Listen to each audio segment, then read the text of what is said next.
یہ تو فجر کا ضمیمہ بنا لیا، ہاں نوافل ہے، عبادت ہے، اس کے بھی جو اس کے برکات ہیں وہ ظاہر ہوں گی، جو اس کا ثواب اور اجر ہے اللہ دے گا۔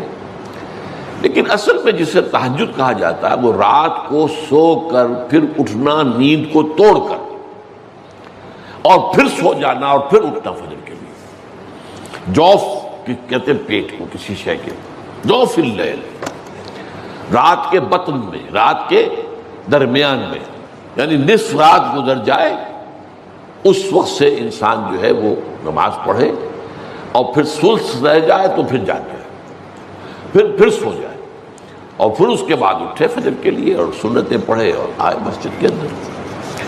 تو یہاں آپ نے فرمایا وَصَلَاةُ الرَّجُلِ فِي جَوْفِ اللَّيْلِ، اور اپنے اس قول کے لیے حضور نے آیتیں تلاوت فرمائی دو، وہی دو آیتیں۔ یہاں یہ سورہ سجدہ کی آیت نمبر 16 اور 17 ہیں۔ تتجافا جنوبہم عن المضاجع، اللہ تعالیٰ اپنے خاص محبوب بندوں کی یہ صفات بیان کر رہا ہے کہ ان کے پہلو اپنے بستروں سے علیحدہ رہتے ہیں، رات کے وقت جاگتے رہتے ہیں، بستر پر لیٹیں گے تو سو جائیں گے۔ تتجافا جنوبہم عن المضاجع یدعون ربہم خوفا وطمعا، وہ اس وقت اپنے رب کو پکارتے ہیں، دعائیں کرتے ہیں، خوف کے ساتھ بھی، اس کے مواخذے کا خوف، اس کے عذاب کا خوف، اس کی باز پرس کا خوف، اس کی ناراضی کا خوف، جہنم کا خوف، و طمعاً، اور طمع کس کی؟ اللہ راضی ہو جائے، اللہ کے اجر و ثواب کی بھی طمع ہو، لیکن سب سے بڑی طمع کیا ہے؟ اللہ مجھ سے راضی ہو جائے۔ اس لیے سب سے اونچا مقام یہی ہے، رضی اللہ عنہم ورضوا عنہ، اللہ ان سے راضی ہو گیا، وہ اللہ سے راضی ہو گئے۔ یہ باہمی رضا ہے، بندہ اپنے رب سے راضی رہے، وہ ہے کہ تسلیم و رضا، جو بھی دنیا میں آ رہا ہے اس پر شکوہ، اللہ کا شکوہ زبان پر نہ لائے۔ جو بھی آ رہا ہے یہ میرے رب کی طرف سے ہے، وہ میرا مولا ہے، آقا ہے، دوست ہے، میرا خیر خواہ ہے، اسے معلوم ہے کہ اس شر کے پیچھے کون سا خیر آ رہا ہے، مجھے کیا پتا، مجھے تو شر نظر آ رہا ہے، خیر تو نظر نہیں آ رہا۔ اس لیے فرمایا گیا کہ ہو سکتا ہے عسیٰ ان تکرہوا شیئا وہو خیر لکم، وعسیٰ ان تحبوا شیئا وہو شر لکم، واللہ یعلم وانتم لا تعلمون۔ ہو سکتا ہے تمہیں کوئی چیز بری لگے حالانکہ اسی میں تمہارا خیر ہو، عین ممکن ہے تمہیں کوئی چیز اچھی لگتی ہو حالانکہ اس میں تمہارے لیے شر ہے۔ اللہ جانتا ہے، تم نہیں جانتا۔ اس کیفیت کے اندر دنیا کی زندگی گزارے، اللہ تعالیٰ آخرت میں اسے راضی کر دے گا، اللہ اس سے راضی ہو جائے گا۔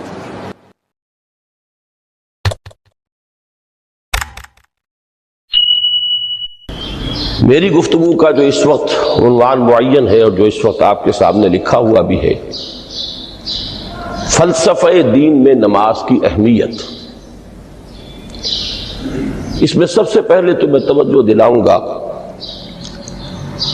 کہ لفظ فلسفہ اصلاً عربی کا ہے اور نہ ہی یہ قرآن حکیم کی اصطلاح ہے۔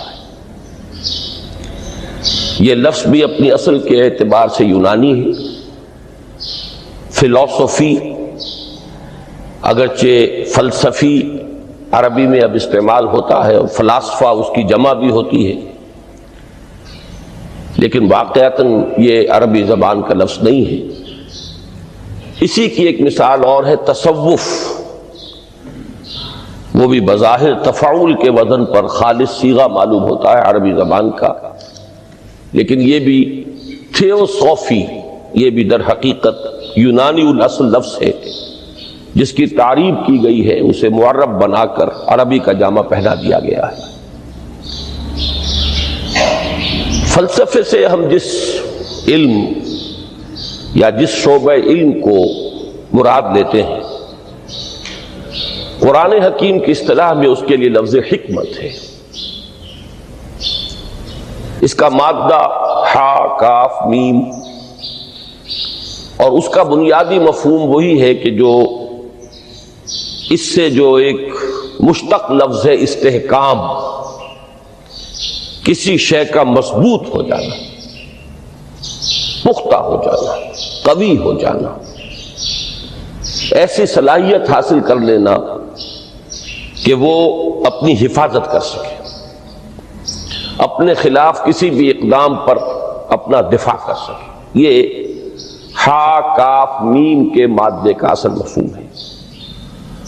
اور حکمت انسان کے فکر اور اس کے شعور کی پختگی کا نام ہے، اس لیے کہ انسان حیوانات سے ممیز کیا گیا ہے اگرچہ مختلف اعتبارات سے، لیکن یہ کہ اس میں سب سے اہم اعتبار یہ ہے کہ یہ حیوان عاقل ہے۔ اسی طریقے سے اسے حیوان ناطق کہا جاتا ہے، اور نطق اور عقل کا بڑا گہرا تعلق ہے اور ربط ہے، دونوں ایک دوسرے سے جڑے ہوئے ہیں۔ تو ہم کہیں گے شعور، عقل سے انسان کو شعور حاصل ہوتا ہے، اور نطق جو ہے اس کی بنیاد، اس کا سورس جو ہے وہ یہی شعور ہے۔ تو انسانی فکر کی پختگی، انسانی شعور کی پختگی، اس کے اندر ایسی صلاحیت کا پیدا ہو جانا کہ وہ حقائق تک رسائی حاصل کر سکے، اس میں اتنی قوت پیدا ہونا کہ وہ صحیح رخ پر، صحیح رخ سے موڑنے والے جتنے محرکات ہیں ان کے مقابلے میں اپنا دفاع کر سکے، یہ حکمت ہے۔ لہذا فلسفہ دین کی بجائے اب آپ اپنے ذہن میں حکمت دین کا لفظ رکھیں، اور اب غور کیجئے کہ حکمت دین میں صلاۃ کے مقام کو سمجھنے کے لیے ہمیں یہاں سے ابتدا کرنی چاہیے کہ حکمت دین کا سب سے بنیادی مسئلہ کون سا ہے۔ حکمت دین کا سب سے اہم، سب سے بنیادی، اولین مسئلہ معرفت خداوندی۔ انسان اپنے رب کو پہچانے، اور رب کو پہچان کر اپنے فطری جذبہ تشکر کو اس کی ذات سے وابستہ کر دیں۔ یہ فطری جذبہ تشکر بھی آپ سمجھ لیجئے کہ یہ بھی نہ صرف انسان بلکہ حیوانات کا بھی خاصہ ہے، کہ اگر ان کے ساتھ کوئی بھلائی کی جائے تو ایک خاص رد عمل ان کی طبیعت میں پیدا ہوتا ہے، جسے ہم جذبہ شکر یا جذبہ تشکر سے تعبیر کر سکتے ہیں۔ حیوان کے پاس اگرچہ وہ زبان نہیں ہے کہ جس میں وہ اپنے اس جذبے کو الفاظ کا جامہ پہنا کر اپنے محسن کی خدمت میں پیش کر سکے، اللہ تعالیٰ کی عجیب حکمت نظر آئی کہ ہماری جو دو عیدیں ہیں وہ ان دو عبادات کے ساتھ منسلک کر، روزوں کے اختتام پر عید الفطر، حج کے ساتھ عید الاضحیٰ۔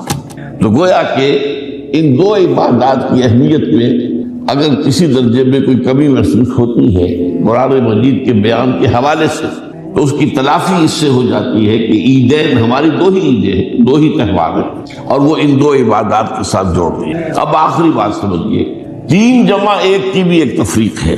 3 عبادات وہ ہیں جو موقت ہیں صرف، یعنی معلق بالزمان، ان کا تعلق وقت کے ساتھ ہے، یہ نہیں کہ کسی خاص جگہ سے متعلق۔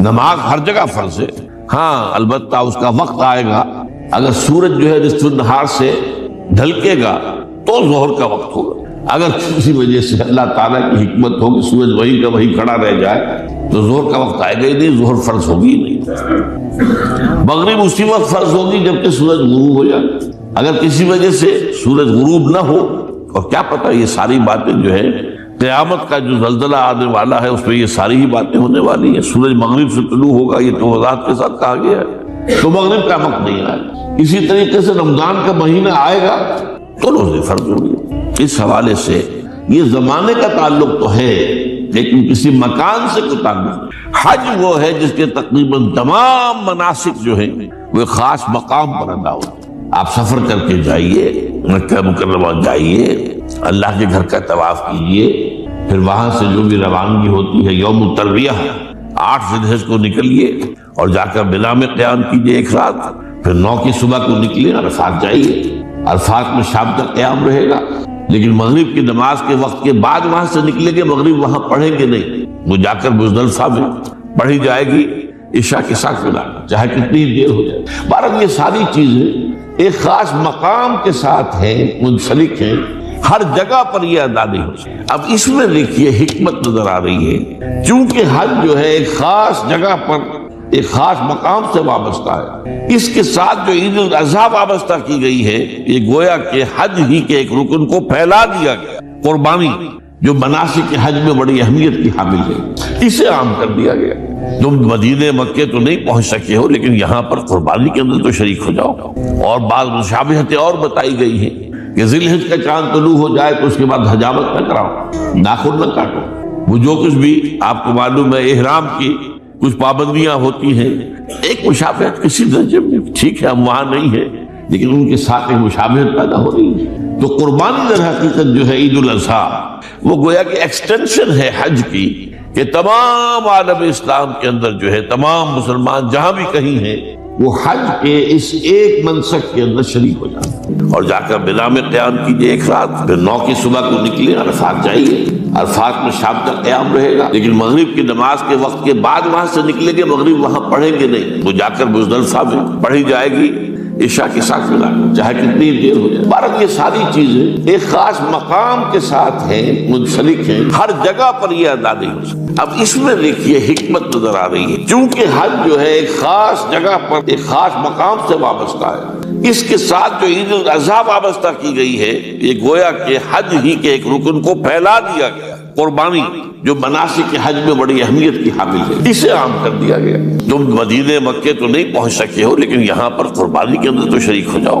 اور بعض مشابہتیں اور بتائی گئی ہیں کہ ذی الحج کا چاند طلوع ہو جائے تو اس کے بعد حجامت نہ کراؤ، ناخن نہ کاٹو، وہ جو کچھ بھی آپ کو معلوم ہے احرام کی کچھ پابندیاں ہوتی ہیں، ایک مشابہت کسی درجے میں ٹھیک ہے، ہم وہاں نہیں ہے، لیکن ان کے ساتھ ایک مشابہت پیدا ہو رہی ہے۔ تو قربانی در حقیقت جو ہے عید الاضحیٰ، وہ گویا کہ ایکسٹینشن ہے حج کی، کہ تمام عالم اسلام کے اندر جو ہے تمام مسلمان جہاں بھی کہیں ہیں وہ حج کے اس ایک منسک کے۔ اللہ تعالیٰ نے فرمایا سورہ رعد میں، ان اللہ لا یغیر ما بقوم حتی یغیروا ما بانفسہم، کسی قوم کی حالت اللہ نہیں بدلتا جب تک کہ وہ اپنے اندر اپنے نفس کی حالت کو نہیں بدلیں گے۔ پہلے اندر اپنے آپ کو بدلو، پہلے حلال پر اکتفا کرو، حرام سے اجتناب کرو، گھروں میں شرعی پردہ نافذ کرو، شرعی پردہ، یہ رواجی پردہ نہیں، شرعی پردہ۔ پوچھئے علماء سے کس کس سے پردہ ہے، کس کس کے سامنے عورت آ سکتی ہے بغیر حجاب کے، کون ہے محرم، پوچھئے، اور چیزیں بھی پوچھتے، یہ بھی پوچھئے نا ان سے، پھر اس پر عمل کیجئے۔ اگر آپ اپنے گھر کے اندر پردہ نافذ نہیں کرتے اور شکوہ کرتے جی بڑی عریانی دنیا میں پھیل رہی ہے، تو آپ کو شکوہ کرنے کا حق نہیں۔ عریانی ہے، بے حجابی ہے، بے پردگی ہے، فحاشی ہے، پھیل رہی ہے، کیوں؟ ہم نے خود اپنے گھروں سے پردہ نکال دیا۔ جس کے بعد 2 پیسے آ گئے، سب سے پہلا کام یہ کیا کہ برقع اتار دیا۔ معلوم ہوا کہ یہ تو غربت کی علامت تھی، یہ تو گویا کہ دقیانوسیت کی علامت تھی۔ تو ہمیں یہ سوچنا چاہیے، ہماری معاشرت، اب کسی نے قانون تو ہمارے اوپر نافذ نہیں کیا ہے کہ عورتیں پردہ نہ کریں، اللہ کا شکر ہے آج تک پاکستان میں تو ایسا نہیں ہوا ہے۔ مسلمان ملک ایک ترکی بھی ہے، وہاں عورت اپنا سر بھی نہیں ڈھانپ سکتی۔ آپ کو اپنے اخبار میں آپ نے پڑھا ہوگا، ایک ممبر آف پارلیمنٹ ان کی آ گئی تھی کہ جس نے صرف سر ڈھانپا ہوا تھا، سکارف رکھا ہوا تھا سر پر، اس جرم کی پاداش میں اس کی وہ اسمبلی کی ممبرشپ بھی گئی اور ترکی کی سٹیزن شپ بھی گئی۔ ہمارے ہاتھ میں نہیں، جس گھر سے بھی پردہ نکلا ہے اپنی مرضی سے نکلا ہے، جس نے بھی چھوڑا ہے اپنے ارادے سے چھوڑا ہے، کسی نے آپ پر لازم نہیں کیا۔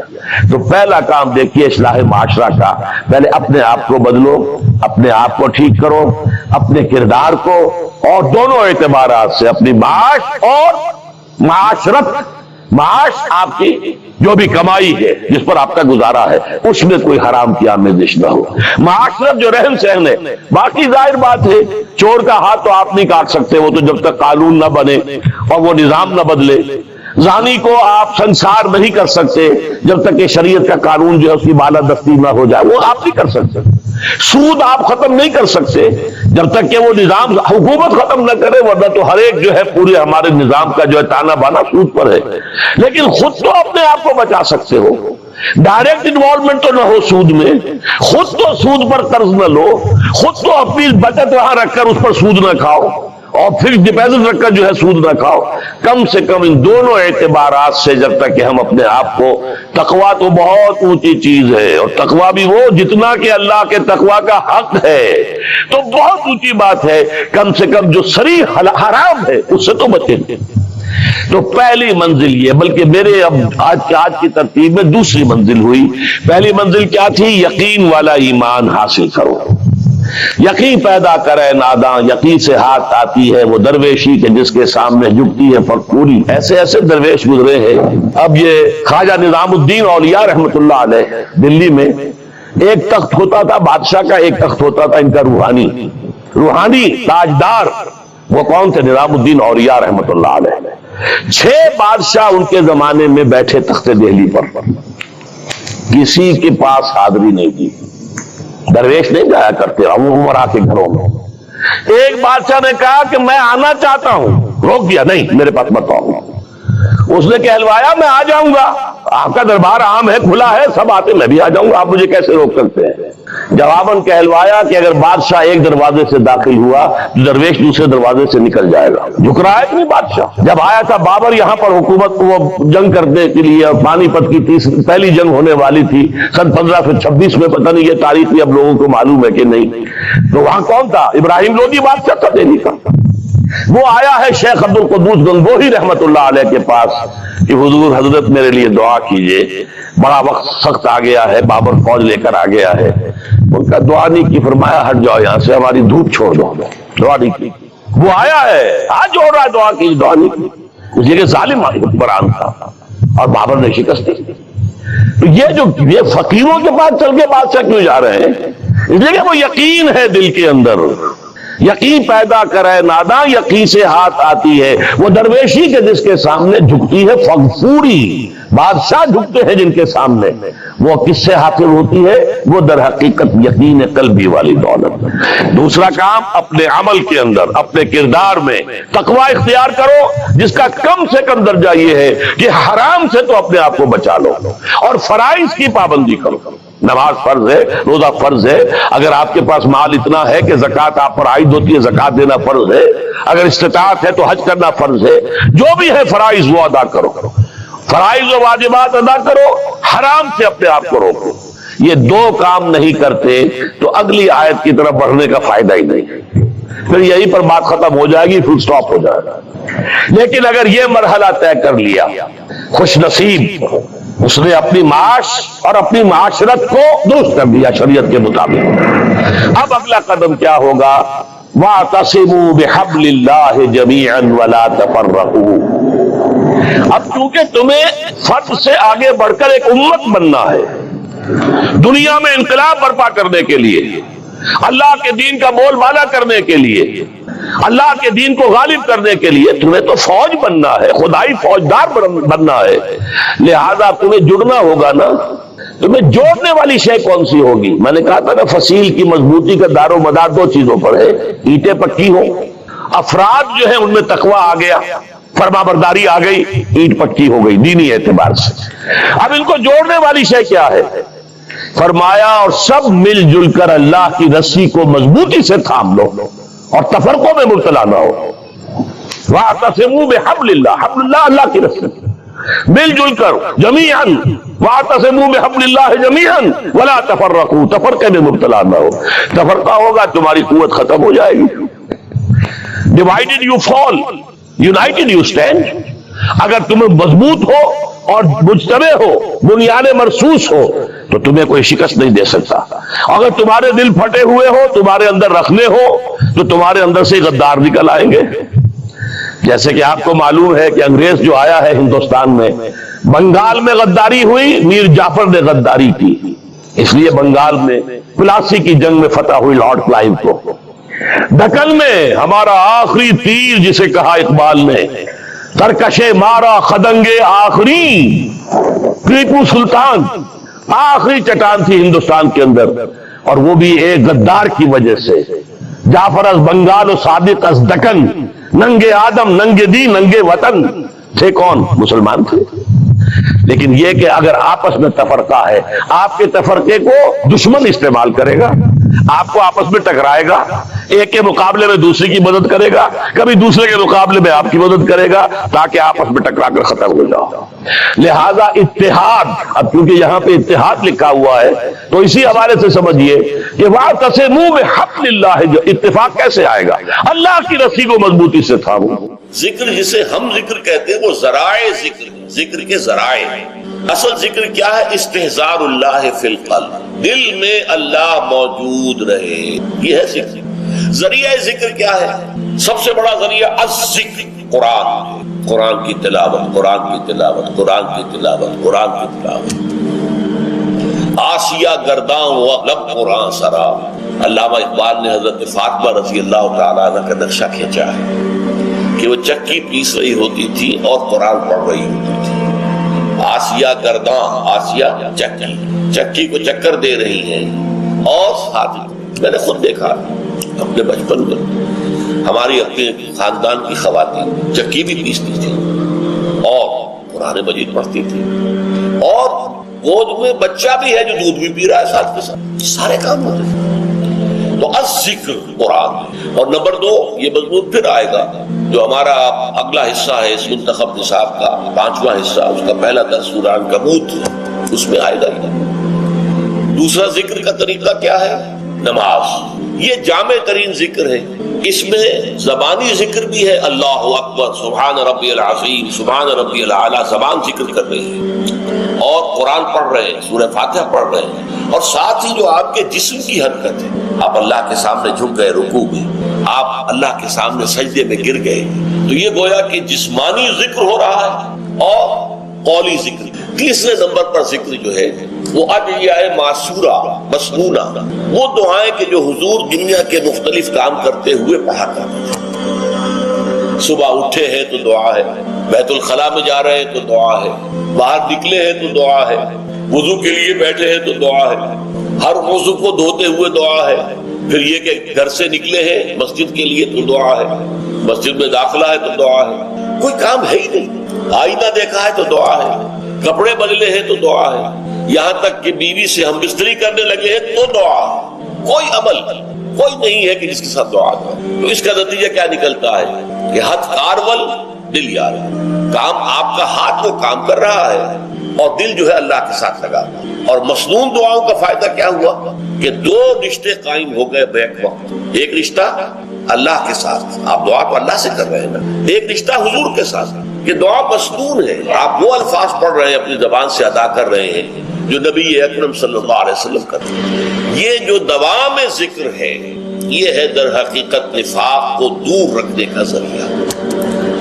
یہ تو جب دل خالی ہوتا ہے ذکر سے تب آ کر شیطان پھونکے مارتا ہے، اشتعال پیدا کرتا ہے نفس امارہ کے اندر، حیوانی خواہشات کو بھڑکاتا ہے، اور اسی کے نتیجے میں پھر آپ کو معلوم ہے کہ اپنے دینی فرائض کو ادا کرنے میں گریز ہوا، پھر اس میں جھوٹے بہانے ہوئے، پھر جھوٹی قسمیں ہوئی، اور بالآخر عداوت پیدا ہو گئی مسلمانوں سے اور ان کے قائد سے۔ یہ طریقہ ہے رفتہ رفتہ اس نفاق کو بڑھنے۔ اصل بات کیا ہے؟ دل خالی ہے، خانہ خالی نہ دیو رابی گیرت، کہ جو خانہ خالی ہوتا ہے، گھر خالی ہو، اس میں جن آ کر آباد ہو جاتے ہیں۔ اسی طریقے سے یہ جو خانہ خالی ہو جائے گا، اللہ کی یاد سے غافل ہوگا دل، اس کے اندر جو ہے شیطان اپنا ڈیرا لگائے گا۔ ایک انسان جب شعور کی آنکھ کھولتا ہے، جب وہ انٹلیکچولی میچور ہو جاتا ہے، ذہنی طور پر بالغ ہو جاتا ہے، تو کچھ سوالات ہیں کہ جن پر اسے غور کرنا چاہیے۔ یہ دوسری بات ہے کہ اکثر لوگ غور نہیں کرتے۔ اس کی وجہ کیا ہے کہ اکثر لوگ تقلیدی ذہن کے ہوتے ہیں، جو معاشرے کے اندر باتیں مانی جا رہی ہیں وہ بھی مان لیتے ہیں، جو والدین مانتے ہیں وہ مان لیتے ہیں، جو ان کے بڑے انہیں تلقین کرتے ہیں تسلیم کر لیتے ہیں، کوسچن نہیں کرتے، اسکروٹنائز نہیں کرتے، تنقید نہیں کرتے، لہذا وہ سوچتے ہی نہیں۔ مسلمان کے گھر میں پیدا ہو گیا، مسلمان ہے، اللہ کو مانے گا، رسول کو مانے گا، قرآن کو مانے گا، آخرت کو مانے گا، وحی کو، جبرائیل کو مان لے گا۔ ہندو کے گھر میں پیدا ہو گیا، رام کو مانے گا، کرشن کو مانے گا، ویدوں کو مانے گا، اللہ نہ خیر صلی اللہ۔ اگر کوئی عیسائی کے گھر میں پیدا ہو گیا، وہ حضرت مسیح کو مانے گا، خدا کا بیٹا مانے گا، کفارے کا عقیدہ مانے گا، اور آپ کی زندگی جو ہے شروع کر دیں۔ اکثریت انسانوں کی جو ہے وہ تقلیدی ذہن، لیکن یہ بات جان لیجئے ہر معاشرے میں ہر دور میں ایسے لوگ موجود رہے ہیں، خواہ وہ اقلیت میں ہو، بڑی مائکروسکوپک ایک اقلیت، لیکن ہمیشہ رہے جنہوں نے خود سوچنا چاہا، جنہوں نے ان مسائل کو خود اپنے غور و فکر کا موضوع بنایا۔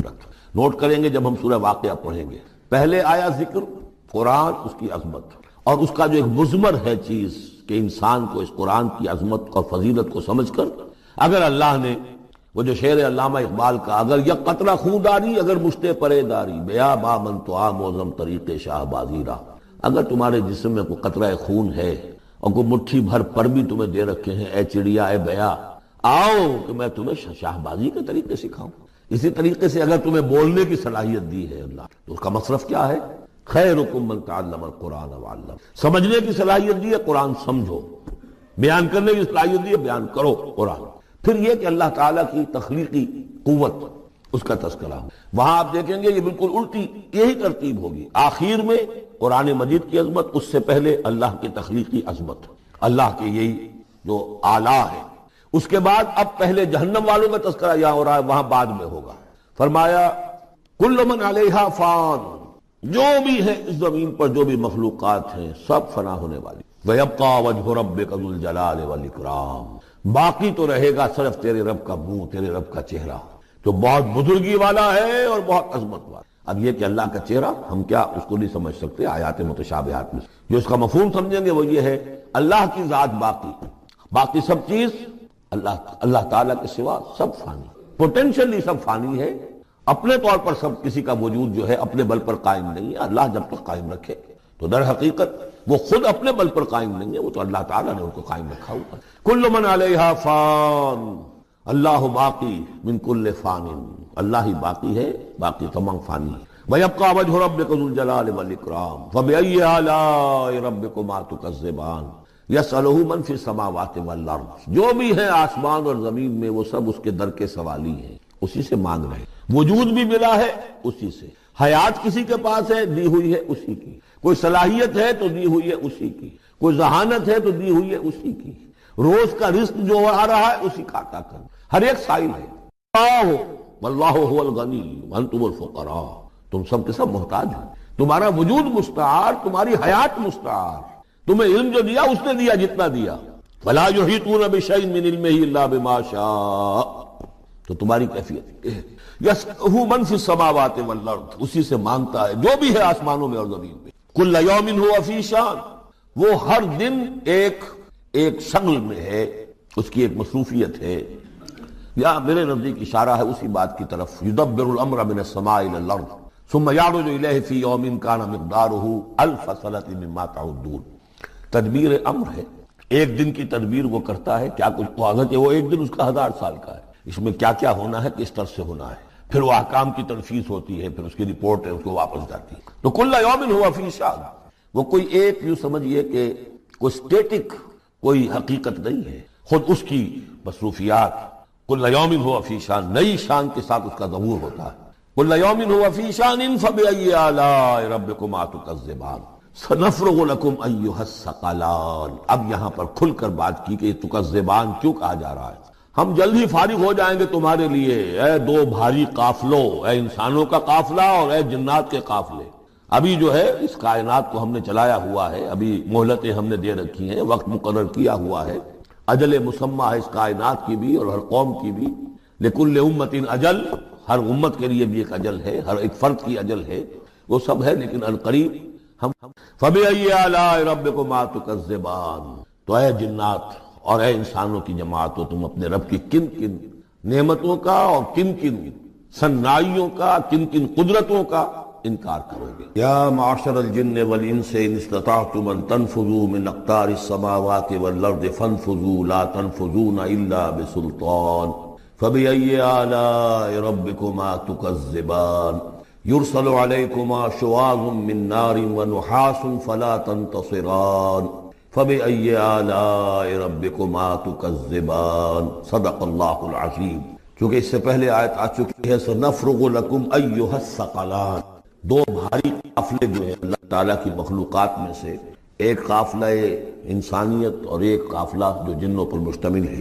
اب یہاں اس آیت میں، آیت نمبر 33 میں براہ راست ان سے خطاب ہے، اے گروہ جن اور اے گروہ انس، یا معاشر الجن والانس ان استطعتم، اگر تمہارے اندر استطاعت ہے، طاقت رکھتے ہو، ان تنفذوا من اقطار السماوات والارض، کہ تم نکل بھاگو آسمانوں اور زمین کے دائروں سے، کناروں سے، تنفذوا تو نکل جاؤ، لا تنفذون الا بسلطان، نہیں نکل سکو گے مگر اللہ تعالیٰ کی سند کے ساتھ۔ یہ آیت مبارکہ مشکلات القرآن میں سے ہے، پوری طرح ہم شاید ابھی نہ سمجھ پائیں جب تک کہ اور ہمارا علم جو ہے کائنات کے بارے میں، کاسموس کے بارے میں اور علم بڑھ نہیں جاتا، لیکن یہ کہ عام طور پر یہ سمجھا گیا ہے کہ یہ انسان اور جن جو ہیں ایک حد تک ان کی رسائی ہے اس کائنات کے اندر، اس سے آگے نہیں، جیسے کہ آ چکا ہے، میں پہلے بھی بیان کیا ہے کہ جنات کے لیے غالباً یہ ہمارا جو سولر سسٹم ہے یہ پورا جو ہے یہ ان کی جولان گاہ ہے، اس میں یہ جائیں جدھر جائیں چلے جائیں، اس سے آگے نہیں۔ انسانوں کا معاملہ یہ ہے کہ وہ اس کے اندر بھی جو بھی فاصلہ طے کرتے ہیں وہ ظاہر بات ہے کہ وہ اس کے لیے مشینیں ایجاد کر کے جہاں تک جا رہے ہیں،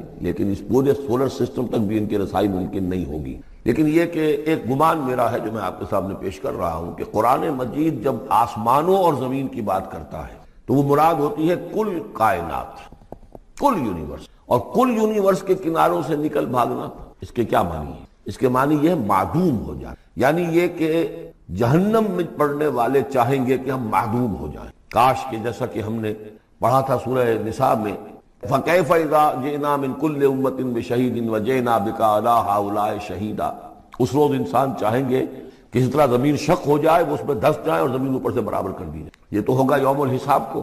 لیکن سوال یہ ہے کہ من اقطار السماوات والارض، تمام آسمانوں اور زمین کے کناروں سے نکل بھاگنا، معدوم ہونا، یہ بھی بس میں نہیں ہے، اللہ کے اذن سے ہی ہم بنے ہیں، ہمیں وجود عطا ہوا ہے، اور اللہ ہی کا اختیار ہے جو ہمیں معدوم کر سکتا ہے۔ ہم لاکھ چاہیں کہ معدوم ہو جائیں، معدوم نہیں ہو سکتے، یہ بھی ہمارے اختیار سے باہر ہے۔ اذن رب ہی ہو تو ہم معدوم ہوں، بغیر اذن رب۔ یہاں پر ویسے جو اللہ بسلطان، اللہ کا حکم، اللہ کی مرضی، اللہ کی سند، اس طرح کی کوئی بات ہے، اگرچہ عام طور پر بات وہ سمجھی گئی ہے جو پہلے میں نے بتایا، میرا گمان یہ ہے واللہ عالم۔ بہرحال مشکلات القرآن میں سے ہے۔ فَبِأَيِّ آلَاءِ رَبِّكُمَا تُكَذِّبَانِ، تو تم اپنے رب کی کن کن نعمتوں اور کن کن صناعیوں اور کاریگریوں اور کن کی قدرتوں کا انکار کرو گے۔ يُرْسَلُ عَلَيْكُمَا شُوَاظٌ مِّن نَّارٍ، تم پر پھینکے جائیں گے شعلے بھڑکتے ہوئے آگ کے، وَنُحَاسٌ، اور دھواں ملا ہوا، وہ آگ جس میں کہ دھواں ملا ہوا ہو، فَلَا تَنتَصِرَانِ، پھر تم بدلہ نہیں لے سکو گے۔ فَبِأَيِّ آلَاءِ رَبِّكُمَا تُكَذِّبَانِ، فَإِذَا انشَقَّتِ السَّمَاءُ، جب آسمان پھٹ جائے گا، فَكَانَتْ وَرْدَةً كَالدِّهَانِ، تو ایسے ہو جائے گا گلابی رنگ کا جیسے کہ تیل کی تلچھٹ ہوتی ہے، جب تیل کو صاف کیا جاتا ہے تو اس کے نیچے جو تلچھٹ رہ جاتی ہے گلابی رنگ کی۔ فَبِأَيِّ آلَاءِ رَبِّكُمَا تُكَذِّبَانِ فَيَوْمَئِذٍ لَا يُسْأَلُ عَنْ ذَنبِهِ إِنسٌ وَلَا جَانٌ، تو اس روز کوئی پوچھنے کی ضرورت نہیں ہوگی ان کے گناہوں کے بارے میں، نہ انسانوں سے نہ جنوں سے۔ اللہ تعالیٰ پوچھے گا، حساب کتاب بھی ہوگا، لیکن یہ کہ اپنی جگہ پر ہر ایک کے چہرے پر لکھا ہوگا اس کا انجام۔ بل الانسان علی نفسہ بصیرہ، چنانچہ کئی جگہ قرآن مجید میں نقشہ کھینچا گیا ہے، میدان قیامت میں جب لوگ کھڑے ہوں گے، کچھ لوگوں کے چہرے تر و تازہ ہوں گے، کچھ لوگوں کے اوپر مردنی چھائی ہوئی ہوگی، جس کی مثال بہترین ہوتی ہے ہائی سکولز کے اندر۔ ہر سال جب ڈکلیئر کرتے ہیں امتحان، سالانہ امتحان کا نتیجہ، تو جب کھڑے ہوتے ہیں طالب علم سننے کے لیے، تو بعض لوگوں کے چہروں کے اوپر لکھا ہوتا ہے کہ یہ فیل ہونے، اس لیے کہ انہیں معلوم ہے لکھ کر کے آئے تھے ہم، اور بعض کے چہرے تر و تازہ ہوتے ہیں، انہیں اگر فکر ہوتی ہے تو اس کی کہ میں فرسٹ آتا ہوں یا نہیں آتا، بس اس کی تشویش ہو سکتی ہے، لیکن یہ کہ انہیں کوئی اندیشہ یہ نہیں ہوتا کہ وہ فیل ہو جائے۔ تو فَيَوْمَئِذٍ لَا يُسْأَلُ عَنْ ذَنبِهِ إِنسٌ وَلَا جَانٌ، اس دن پوچھا جانا ضروری نہیں ہوگا کسی سے بھی، نہ جن سے نہ ان سے، ان کے گناہ کے بارے میں۔ فَبِأَيِّ آلَاءِ رَبِّكُمَا تُكَذِّبَانِ يُعْرَفُ الْمُجْرِمُونَ بِسِيمَاهُمْ، پہچان لیے جائیں گے مجرم اپنے چہروں سے، چہرے ان کے اترے ہوئے ہوں گے، انہیں تو معلوم ہوگا۔ يُعْرَفُ الْمُجْرِمُونَ بِسِيمَاهُمْ فَيُؤْخَذُ بِالنَّوَاصِي وَالْأَقْدَامِ، پھر ان کو پکڑا جائے گا ان کی پیشانی کے بالوں سے اور پاؤں سے، یعنی ہر ایک کو کوئی فرشتہ جو ہے وہ ادھر سے اس کی پیشانی کے بال پکڑے گا اور ادھر سے اس کی ٹانگیں پکڑ کر ٹاس کرے گا اسے۔ فَبِأَيِّ آلَاءِ رَبِّكُمَا تُكَذِّبَانِ هَٰذِهِ جَهَنَّمُ الَّتِي يُكَذِّبُ بِهَا الْمُجْرِمُونَ، جب پھینکا جائے گا اسے جہنم، یہ ہے وہ جہنم کہ جس کو جھٹلاتے رہے تھے وہ لوگ کہ جو جھٹلانے والے تھے. ھذہ جہنم التی یکذب بہا المجرمون، جسے مجرم گناہ گار جھٹلاتے رہے. یطوفون بینہا و بین حمیم آن، اب وہ چکر لگاتے رہیں گے، اس آگ سے نکلیں گے، پانی پینا چاہیں گے تو وہ پانی کھولتا ہوگا، حمیم آن، کھولتے پانی کے اور اس آگ کے درمیان. فبأي آلاء ربكما تكذبان. اب یہ تو اہل جہنم کا انجام ہے جو یہاں بیان ہو گیا. یہاں جنتیوں کے انجام سے پہلے ان کا بیان ہے. سورہ واقعہ میں پہلے جنتیوں کا بیان آئے گا اور پھر اہل جہنم کا بیان آئے گا، ترتیب عکسی. وَلِمَنْ خَافَ مَقَامَ رَبِّهِ جَنَّتَانِ، اور جو بھی اپنے رب کے حضور میں کھڑے ہونے سے ڈرتا رہا، لرزا و ترسا رہا، اس کے لیے دو جنتیں ہیں. یہ دو جنتیں کیوں کہی گئی؟ اس کے لیے جو توجیہ میری سمجھ میں آئی ہے اس میں مجھے خاصا اطمینان ہے، انشراح ہے کہ جنتیں جو جنوں کے لیے ہوں گی وہ علیحدہ جنت ہے، انسانوں کے لیے علیحدہ. ظاہر بات ہے دونوں کے احساسات جدا ہیں، دونوں کے ذوق جدا ہیں، دونوں کے مذاق جدا ہیں. لہذا ایک جنت ہے کہ جو انسانوں کے لیے ہے اور ایک جنت ہے کہ جو جنات کے لیے. ایک ہی طرح کی چیزیں ان دونوں کے لیے پلیزنٹ اور ان دونوں کے لیے جو ہو سکتی ہیں مسرت اور سرور آمیز، وہ ایک طرح کی نہیں ہو سکتی، ان کے تقاضے مختلف ہوں. تو لمن خاف، جو ڈرنے والے ہیں ان کے لیے جنتیں فراہم کر دی اللہ نے. وہی تسلیہ کا صیغہ ہے کیونکہ یہاں جنوں اور انسانوں سے خطاب ہو رہا ہے مسلسل. یہ جو جنتان ہوں گی یہ ابتدائی جنتیں جن کا ذکر یہاں ہو رہا ہے. اس کے بعد دو اور جنتیں ہوں گی. تو جنتیوں کے دو درجے ہیں، ان میں جنات بھی ہوں گے انسان بھی ہوں گے، تو چار ہو گئے. کمتر درجے کے جنتی انسان اور جن دو، اور برتر درجے کے جنتی انسان اور جن دو، تو دو اور دو چار. تو یہاں پر اس سورہ مبارکہ میں جنتوں کا ذکر ہے. پہلے یہ کمتر درجے کے جنتیوں کا ذکر ہو رہا ہے. وَلِمَنْ خَافَ مَقَامَ رَبِّهِ جَنَّتَانِ فَبِأَيِّ آلَاءِ رَبِّكُمَا تُكَذِّبَانِ ذَوَاتَا أَفْنَانٍ. اس کی بہت سی شاخیں ہوں گی اس جنت کی. فَبِأَيِّ آلَاءِ رَبِّكُمَا تُكَذِّبَانِ فِيهِمَا عَيْنَانِ تَجْرِيَانِ. ان دونوں میں چشمے ہیں. اب عینان، ایک ایک جنت میں ایک ایک چشمہ ہے جو بہہ رہا ہے. فَبِأَيِّ آلَاءِ رَبِّكُمَا تُكَذِّبَانِ. اپنے رب کی کون کون سی نعمتوں کو جھٹلاؤ گے. فِيهِمَا مِن كُلِّ فَاكِهَةٍ زَوْجَانِ. اور ان دونوں میں ہر طرح کے جو میوے ہیں ان کی دو دو قسمیں ہیں، جوڑے. فَبِأَيِّ آلَاءِ رَبِّكُمَا تُكَذِّبَانِ مُتَّكِئِينَ عَلَىٰ فُرُشٍ بَطَائِنُهَا مِن اسْتَبْرَقٍ وَجَنَى الْجَنَّتَيْنِ دَانٍ. اور وہ وہاں تکیہ لگائے ہوں گے، سہارا لگائے ہوں گے ایسے فرشوں پر کہ جن کے استر بنے ہوئے ہوں گے گاڑھے ریشم کے. استر ہوں گے گاڑھے ریشم کے، تو جو ان کا اصل جو اوپر کا حصہ ہوگا وہ کس شے کا ہوگا؟ گویا کہ وہ تمہارے تصور سے باہر ہے. وَجَنَى الْجَنَّتَيْنِ دَانٍ. اور دونوں جو باغ ہیں دونوں جنتوں کے، ان کے جو پھل ہیں میوے وہ جھک رہے ہوں گے نیچے کو، تاکہ آرام سے جنتی جو ہے جو چاہے حاصل کر لے. فَبِأَيِّ آلَاءِ رَبِّكُمَا تُكَذِّبَانِ فِيهِنَّ قَاصِرَاتُ الطَّرْفِ. ان جنتوں میں ہوں گی وہ عورتیں کہ جن کے نگاہیں نیچے جھکی ہوئی ہوں گی. عورت کے اندر شرم اور حیا جو ہے اس کا خاص زیور ہے، یہ خود اس کے حسن کا ایک حصہ ہے. تو نگاہوں کا نیچا ہونا یہ اصل میں حیا اور شرم کی علامت. نیچے نگاہ والی. لم یطمثن انس قبلہم ولا جان. ان کو چھوا نہیں ہوگا اس سے پہلے نہ کسی انسان نے نہ جن نے، ان سے پہلے. یعنی ظاہر بات ہے کہ جو جنوں کی جنت ہے اس میں ان کی مناسبت سے ان کے لیے بیویاں ہوں گی، اور جو مردوں کی انسانوں کی جنت ہے ان کے لیے ان کی مناسبت سے ہوں گی. اور وہ جو ہوں گی جو جنت جنات کی ہے ان میں جو بھی ان کے لیے ہوں گی ان کی بیویاں انہیں بھی کسی جن نے پہلے چھوا نہیں ہوگا. اور اسی طرح انسانوں کے لیے جو جنت ہوگی اس میں جو ان کو بیویاں دی جائیں گی ان کو کسی انسان نے پہلے نہیں چھوا ہوگا. فَبِأَيِّ آلَاءِ رَبِّكُمَا تُكَذِّبَانِ كَأَنَّهُنَّ الْيَاقُوتُ وَالْمَرْجَانُ.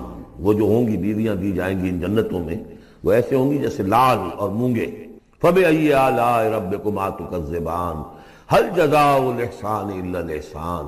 کیا احسان کا، بھلائی کا، نیکی کا بدلہ احسان اور بھلائی کے سوا بھی کچھ ہو سکتا ہے؟